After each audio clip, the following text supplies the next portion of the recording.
Saudi अरबर crown Prince Mohammad बिन Salman America एवं इस्राएल सहित एक ऐतिहासिक कूटनैतिक चुक्तिनामा जारी रखिथिबा बेले से सम्मुखीन हेउथिबा व्यक्तिगत विपद को नहीं उद्वेग प्रकाश करिसेंती।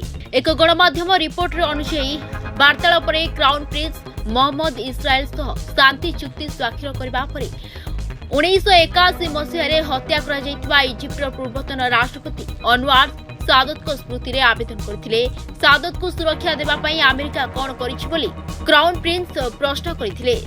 जदि से साउदी अरब एवं इस्राएल मध्य संपर्क स्वाभाविक हेबा सह आगे आसंती तेबे से विपदर सम्मुखीन हेबे बोली संकेत दैछंती। तेबे गाजारे संप्रति होइतिबा विवाद को दृष्टि रखी क्राउन प्रिंस को चिंता आहुरी तीव्र होइछि, जहां इस्राएल प्रति अरब जगत रे व्यापक क्रोध सृष्टि करछि।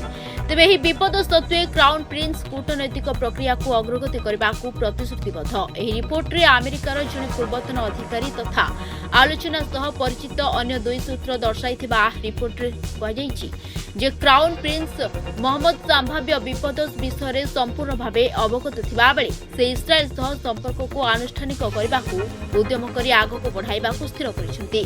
तेबे अन्य एक गणमाध्यम अनुसार साउदी अरब एवं इस्राएल मध्य उदीयमान तथा मुख्यतः गोपनीय चुक्तिनामार व्यापक रूपरेख एथिरे संपृक्ति थिबा प्रतिश्रुति एवं रिहातीर परिसर को प्रकाश करछि।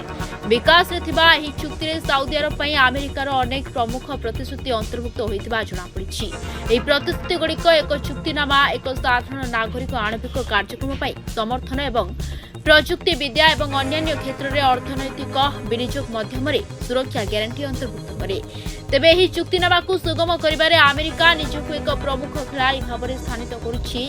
साउदी अरब सहित एहार रणनीतिक भागीदारी को मजबूत करने को लक्ष्य रखिछि एवं साउदी प्रमुख समस्यार समाधान करुछि। आ एहार प्रतिबदल में साउदी अरब चीन सहित एहार पारस्परिक संपर्क को सीमित करिबो बोली आशा करा जाउछि। Bureau report Dinalipi live. Dinalipi live को एबे ही लाइक शेयर सब्सक्राइब करंतु।